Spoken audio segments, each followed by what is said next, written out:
आज से इस राज्य में गरीबों पर कोई टैक्स नहीं लगेगा। दरबार में अचानक हलचल मच गई। क्या? आरव ने रुकना सही नहीं समझा। और जो भी भूखा है उसे रोज मुफ्त भोजन दिया जाएगा।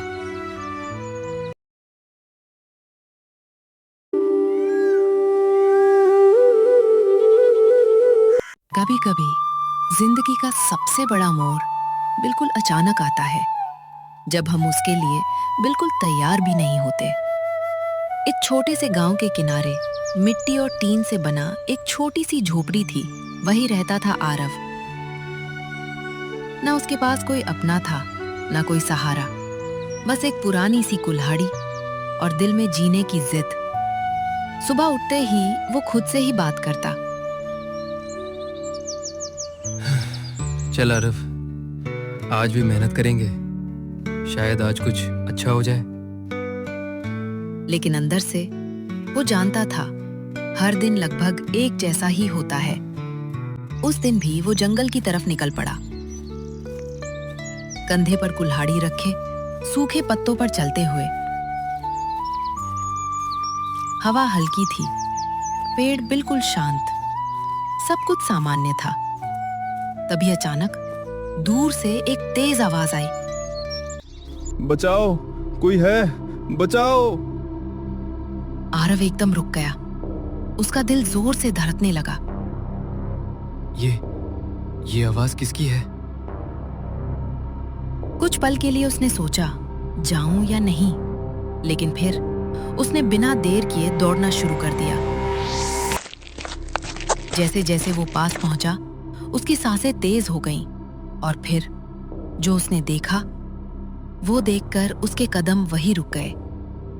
एक आदमी जमीन पर गिरा हुआ था और चारों तरफ जंगली भेड़िए उसे घेर कर खड़े थे। उनकी आंखों में भूख थी और वो धीरे धीरे उस आदमी के करीब आ रहे थे।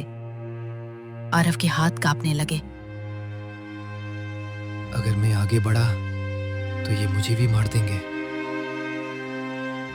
कुछ पल के लिए उसने पीछे हटने की कोशिश की, लेकिन तभी उस आदमी की आंखें आरव से मिली, डर से भरी हुई, मदद की उम्मीद लिए। बस उसी पल सब कुछ बदल गया। आरव ने गहरी सांस ली और अपनी कुल्हाड़ी को कसकर पकड़ लिया। नहीं, आज अगर मैं डर गया तो खुद की नजरों में गिर जाऊंगा। वो पूरी ताकत से चिल्लाया, ए, हटो वहां से! और बिना सोचे सीधे भेड़ियों की तरफ दौड़ पड़ा, लकड़ी और कुल्हाड़ी घुमाते हुए। भेड़िए कुछ पल के लिए घबरा गए, फिर धीरे धीरे पीछे हटने लगे और आखिरकार जंगल की अंधेरी झाड़ियों में गायब हो गए। आरव वहीं खड़ा रहा, तेज तेज सांस लेते हुए। उसके हाथ अब भी कांप रहे थे, लेकिन उसमें एक जिंदगी बचा ली थी। वो धीरे से उस आदमी के पास गया, उसे उठाया। आप ठीक है? डरिए मत, अब सब ठीक है। वो आदमी आरव को देखता रहा, जैसे कुछ कहना चाहता हो, लेकिन आरव को ये नहीं पता था कि जिसकी उसने जान बचाई है वो कोई आम इंसान नहीं, बल्कि उसकी किस्मत बदलने वाला था। जंगल फिर से शांत हो चुका था। हवा हल्की हल्की चल रही थी और अभी भी आरव की सांसें तेज थीं। वो धीरे धीरे उस आदमी को सहारा देकर उठाता है। संभल कर, आपको कहीं चोट तो नहीं लगी? वो आदमी मुश्किल से खड़ा होता है, कपड़े धूल से भरे हुए, चेहरे पर डर अभी भी साफ दिख रहा था। अगर तुम नहीं आते तो आज मैं जिंदा नहीं बचता। आरव हल्का सा मुस्कुराता है। हे, ऐसा मत कहिए, इंसान ही इंसान के काम आता है। तभी अचानक कुछ घोड़ों की आवाज पास आती है। ठक ठक ठक। आरव मुड़कर देखता है। कुछ सैनिक तेजी से उनकी तरफ दौड़ते हुए आ रहे थे। जैसे ही सैनिक पास पहुंचे, वे तुरंत घुटनों पर बैठ गए। महाराज, आप ठीक तो है? आरव की आंखें एकदम फैल गईं। वो धीरे धीरे उस आदमी की तरफ देखता है। महाराज। अब वो आदमी सीधा खड़ा होता है। उसकी आवाज अब पहले जैसी कमजोर नहीं थी, बल्कि उसमें एक अलग ही ठहराव था। वो सच में इस राज्य का राजा था। आरव तुरंत पीछे हटता है और झुक जाता है। मुझे माफ कर दीजिए महाराज, मैं आपको पहचान नहीं पाया। राजा हल्का सा मुस्कुराता है और खुद आगे बढ़कर आरव को उठाता है। नहीं, सिर मत झुकाओ। आज अगर मैं जिंदा हूं तो सिर्फ तुम्हारी वजह से। राजा कुछ पल के लिए आरव को देखता है, फिर पूछता है, तुमने अपनी जान खतरे में डाल दी। तुम डर नहीं रहे थे? आरव थोड़ा सोचता है, फिर हल्के से मुस्कुराता है।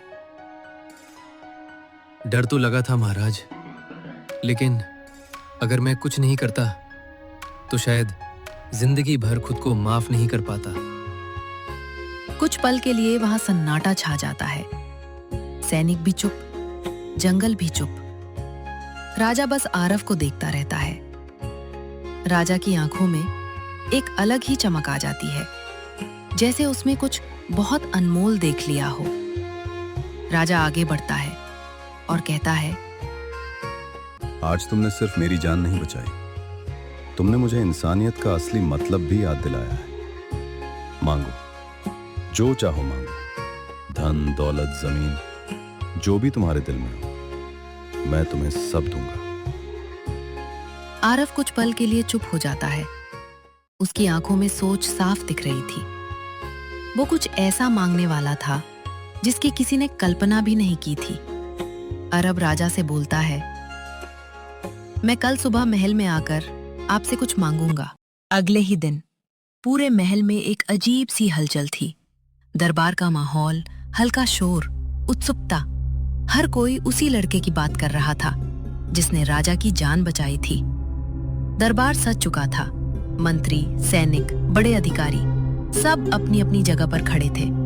बीच में आरव खड़ा था। साधारण कपड़े, लेकिन चेहरे पर एक अजीब सी शांति। सबके मन में बस एक ही सवाल था, ये क्या मांगेगा? पक्का सोना मांगेगा। अरे नहीं, सीधा महल मांग लेगा।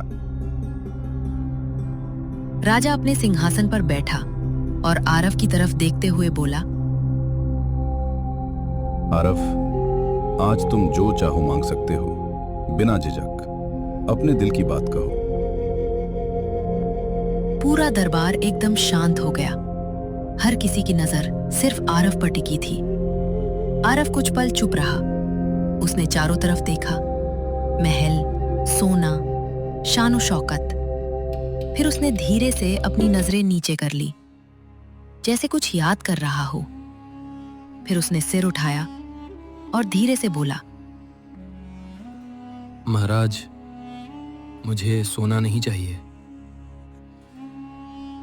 दरबार में हल्की सरसराहट हुई। ना मुझे महल चाहिए, ना कोई दौलत। सबकी सांसें जैसे थम गई। और फिर मैं सिर्फ एक दिन के लिए राजा बनना चाहता हूं। एक पल के लिए पूरा दरबार बिल्कुल चुप। फिर अचानक फुसफुसाहट शुरू हो गई। ये क्या बोल दिया इसने? लगता है डर के मारे दिमाग खराब हो गया है। राजा खुद भी कुछ पल के लिए चुप रह गया। उसने ऐसी मांग की उम्मीद बिल्कुल नहीं की थी। एक दिन का राजा। मंत्री आगे बढ़ा, महाराज, ये ठीक नहीं होगा। एक अनजान लड़के को गद्दी देना खतरे से खाली नहीं है। राजा ने हाथ उठाकर उसे रोक दिया। उसकी नजरें अब भी आरव पर थीं। कुछ पल की खामोशी के बाद राजा हल्का सा मुस्कुराया। राजा, मैंने वचन दिया था। और एक राजा के लिए उसका वचन सबसे बड़ा होता है। फिर उसने पूरी सभा की तरफ देखा। ठीक है, कल से एक दिन के लिए आरव इस राज्य का राजा होगा। पूरा दरबार हैरान था। कुछ के चेहरे पर डर, कुछ के चेहरे पर मजाक, लेकिन आरव के चेहरे पर बस एक शांत सी मुस्कान थी, जैसे वो पहले से जानता हो कि वो क्या करने वाला है। सुबह का माहौल, शाही तैयारी। अगली सुबह महल पहले से भी ज्यादा सजा हुआ था। सैनिक लाइन में खड़े थे, दरबारी अपनी अपनी जगह पर। आज कुछ अलग होने वाला था। दरवाजे धीरे धीरे खुले और अंदर आया आरव। आज उसके कपड़े बदल चुके थे। साधारण लड़का अब राजा के वस्त्र में था, लेकिन उसकी चाल में वही सादगी थी। जैसे ही वो आगे बढ़ा, हर कोई उसे अजीब नजरों से देख रहा था। देखो, ये आज राजा बनेगा। लगता है आज मजाक होने वाला है। आरव धीरे धीरे सिंहासन तक पहुंचा। कुछ पल के लिए रुका। उसने उस गद्दी को देखा, जैसे उस पर बैठना सिर्फ बैठना नहीं, एक जिम्मेदारी हो। उसे अपने पुराने दिन याद आए, भूखी रातें, माँ की तकलीफ, अकेलापन। उसने गहरी सांस ली और फिर वो जाकर उस गद्दी पर बैठ गया। पूरा दरबार एकदम शांत। सब इंतजार कर रहे थे, अब ये क्या करेगा। आरव ने बिना समय गवाए सीधे कहा, आज से इस राज्य में गरीबों पर कोई टैक्स नहीं लगेगा। दरबार में अचानक हलचल मच गई। क्या? आरव ने रुकना सही नहीं समझा। और जो भी भूखा है उसे रोज मुफ्त भोजन दिया जाएगा। अब उसकी आवाज में और भी दृढ़ता थी। हर गांव में साफ पानी और इलाज की सुविधा तुरंत शुरू की जाए। अब मंत्री खुद को रोक नहीं पाया। वो आगे बढ़ा। महाराज, ये आप क्या कर रहे हैं? अगर ये सब शुरू कर दिया तो खजाना खाली हो जाएगा। दरबार में फिर से फुसफुसाहट शुरू हो गई। कुछ लोग सहमत थे, कुछ पूरी तरह खिलाफ, लेकिन आरव बिल्कुल शांत बैठा था। उसने धीरे से मंत्री की तरफ देखा। खजाना लोगों के लिए होता है, लोग खजाने के लिए नहीं। पूरा दरबार चुप, जैसे किसी ने सबको आईना दिखा दिया हो। कुछ दरबारियों ने नजरें झुका ली, क्योंकि वो जानते थे आरव गलत नहीं था। उस दिन एक गरीब लड़का सिर्फ गद्दी पर नहीं बैठा था, उसने उस गद्दी का मतलब बदल दिया था। और राज्य में पहली बार लोगों के लिए फैसले लिए जा रहे थे। अगली सुबह पूरा राज्य जैसे किसी बड़े फैसले का इंतजार कर रहा था। महल के बाहर हजारों लोग इकट्ठा थे, गरीब, किसान, मजदूर, हर वो इंसान जिसकी जिंदगी कल के फैसलों से छू गई थी। सबकी आंखों में एक ही सवाल था, अब क्या होगा? लोग आपस में धीरे धीरे बात कर रहे थे। एक बूढ़ा आदमी और एक औरत उम्मीद भरी आवाज में, अगर वो लड़का सच में राजा के साथ रहा तो शायद हमारी जिंदगी बदल जाए। कल पहली बार मेरे बच्चे ने पेट भर खाना खाया। तभी महल के बड़े दरवाजे खुले। सैनिक दोनों तरफ खड़े हो गए और बीच से राजा बाहर आया। उसके चेहरे पर आज कुछ अलग था, ना सिर्फ रौब बल्कि एक गहरी सोच। जैसे ही राजा आगे बढ़ा, पूरी भीड़ एकदम शांत हो गई। हर किसी की नजर राजा पर टिक गई। राजा ने चारों तरफ देखा, उन लोगों को जिनके लिए वो अब तक सिर्फ एक शासक था, लेकिन आज वो कुछ और बनने वाला था। कल इस राज्य में जो हुआ वो सिर्फ एक दिन का बदलाव नहीं था, वो एक आईना था जिसने हमें दिखाया कि असली जिम्मेदारी क्या होती है। भीड़ में हलचल हुई। कुछ लोग एक दूसरे को देखने लगे, जैसे उन्हें अपनी बात सुनाई दे रही हो। राजा ने एक गहरी सांस ली और फिर बोला, आज से आरव सिर्फ एक गरीब लड़का नहीं रहेगा, वो इस राज्य का सलाहकार होगा। पहले सन्नाटा, फिर खुशी कुछ पल के लिए। पूरा माहौल बिल्कुल शांत, जैसे किसी को यकीन ही ना हुआ हो। फिर अचानक भीड़ में खुशी की लहर दौड़ गई। लोग खुशी से चिल्लाते हुए, भगवान उसका भला करे। कुछ लोग रो रहे थे, कुछ हाथ उठाकर दुआ दे रहे थे। राजा ने हाथ उठाकर सबको शांत किया और आगे कहा, और आज से इस राज्य के नियम उसी सोच के अनुसार बनेंगे जिस सोच ने एक दिन में हजारों लोगों की जिंदगी बदल दी। अब ये सिर्फ एक घोषणा नहीं थी, ये पूरे राज्य के भविष्य का रास्ता था। थोड़ा दूर खड़ा आरव ये सब सुन रहा था। उसकी आंखों में हल्की नमी थी। खुद के लिए नहीं, उसने कभी ये नहीं सोचा था कि उसकी एक छोटी सी मांग इतना बड़ा बदलाव ला देगी। आरव धीरे से राजा के पास आया। महाराज, मैंने तो सिर्फ अपना फर्ज निभाया, मैंने कुछ भी अपने लिए नहीं किया। राजा हल्का सा मुस्कुराया और उसके कंधे पर हाथ रखा। यही तो तुम्हारी सबसे बड़ी ताकत है आरव। तुमने अपने लिए कुछ नहीं मांगा, लेकिन सबको सब कुछ दे दिया। आरव ने नीचे झुककर सिर हिलाया, लेकिन इस बार यह झुकाव मजबूरी का नहीं था, बल्कि सम्मान का था। धीरे धीरे राज्य बदलने लगा। गरीबों के चेहरे पर मुस्कान आने लगी। बच्चे भूखे सोना बंद हो गए। बीमारों को इलाज मिलने लगा। लोग कहते थे, एक दिन के राजा ने पूरे राज्य की किस्मत बदल दी। और सच भी यही था। आरव ने कभी अपने लिए कुछ नहीं मांगा, ना सोना, ना दौलत, ना कोई महल।